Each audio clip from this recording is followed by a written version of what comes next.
Hey guys, this is John here in Los Angeles with the Alpha Channel update for Monday, September 9th, 2024. Today we've got Descender number 10. We're always one day ahead with the comic book, I guess, for this month, especially since there's 32 of them.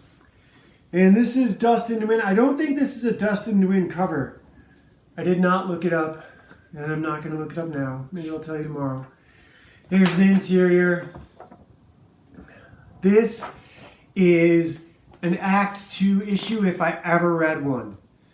Nothing happens. Some minor conversations that are not necessary.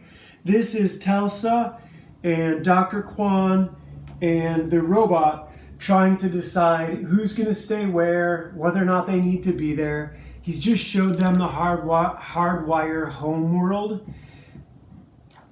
And now they're having a conversation about what they're going to do with Tim. Tim 21 wants to go hang out with Tim 22. And the Hardwire, this is the Hardwire guy up here, Megatron. His name is Sias.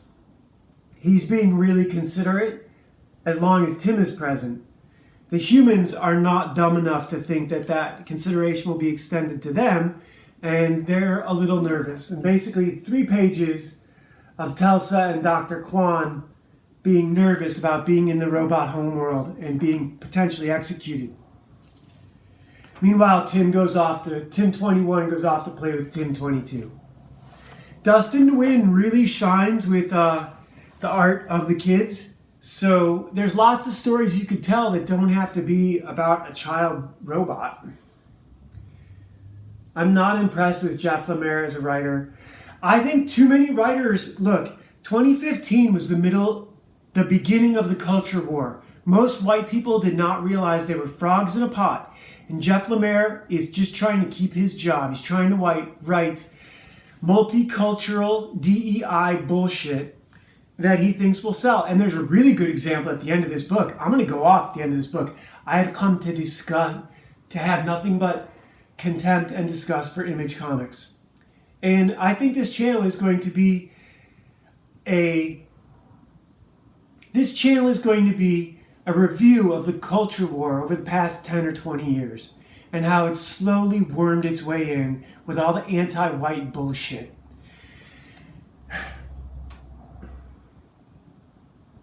This page is fine. These are the gladiators, and they're now there with Andy. Andy's bought them their freedom. Driller, the UGC guy whose name I don't remember, and Blogger and Bandit. Bandit's the little dog who can track Andy. Blogger supposedly can track Andy too, but he's not. He's not. So instead we have Andy heading to see his ex-wife, who is a cyborg. This is her on the cover. Her name is Effie, but she doesn't go by that. She goes by, what's her new name? Queen Between. And so this is Andy's ex-wife. Now, if it's 10 years ago, and Andy, let's say he was 12 when he got Tim 21, he could only be 22. So, because he wasn't 14, Tim 21 is not 14, He's not that kind of a kid. That would make him 24. There's a big difference between 12 and 14. There's an even bigger difference between 10 and 14. And Tim 21 looks like he's 10. And Andy, that would make Andy 20. And so they are here to negotiate with Andy's ex-wife, who's making demands. And Tim 21 is now hanging out with Tim 22 in their VR games, which are kind of like the Star Trek holodeck. And they're fighting a dragon. And Tim 21 is not an aggressive little boy. It's funny that he was Andy's brother, because you'd think 2 boys would make each other more aggressive. He's kind of a female of a little boy. He's a little boy if he had tea parties with his sister, with like a little sister. That's what makes sense. His personality makes sense for a big brother to a little sister.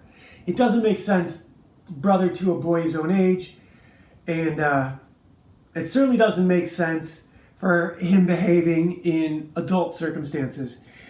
And this is funny. They're having a conversation, and Andy's name is Andy Tavers, but it's not Andy.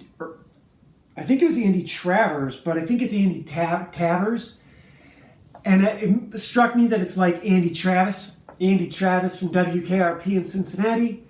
And I've done that. I've taken names. I once had a character named Sue Grafton, and I didn't know that Sue Grafton was an author. Apparently a very famous author.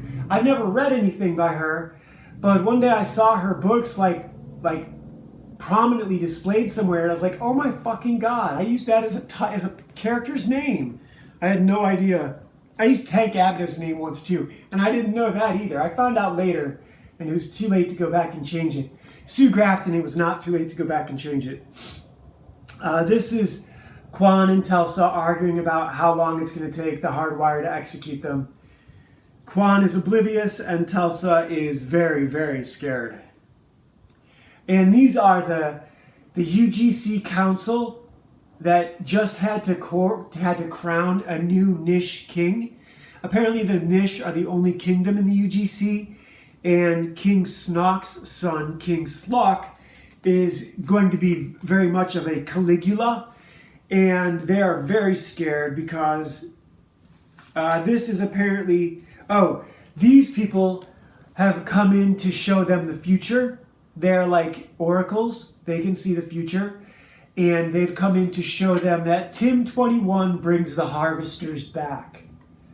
Now, we know that this could be Tim 22 with black hair.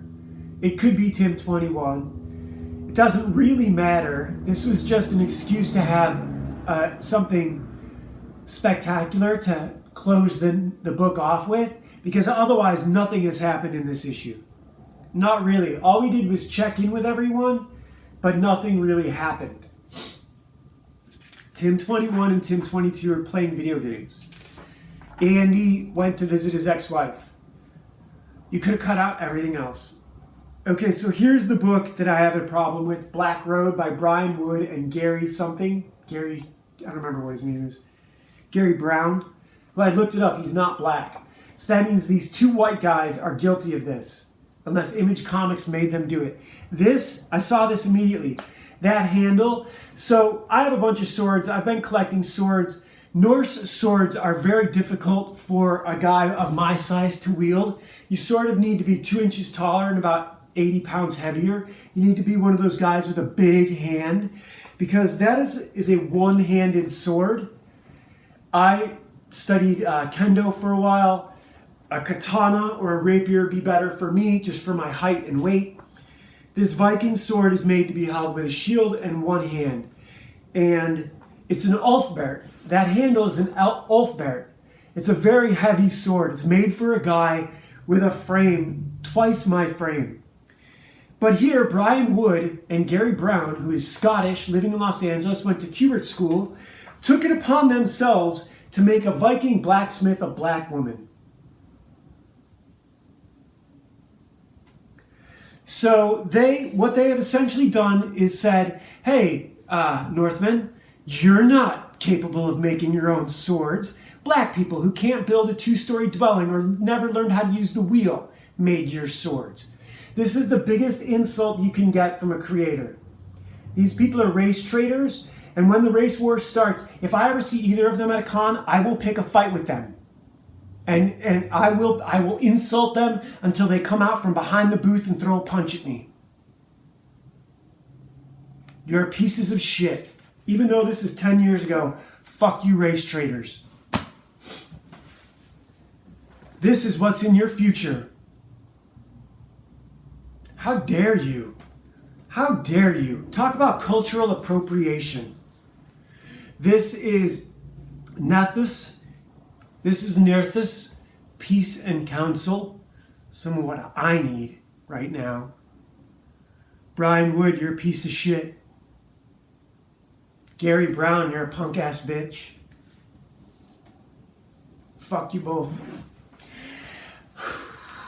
I don't want to be done on this today, but this is what's wrong with your culture, white man. This is what they've done to you.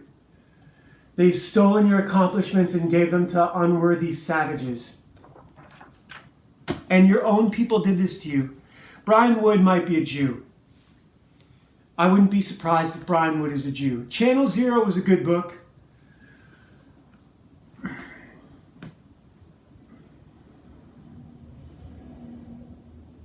Brian Wood, you're a punk bitch.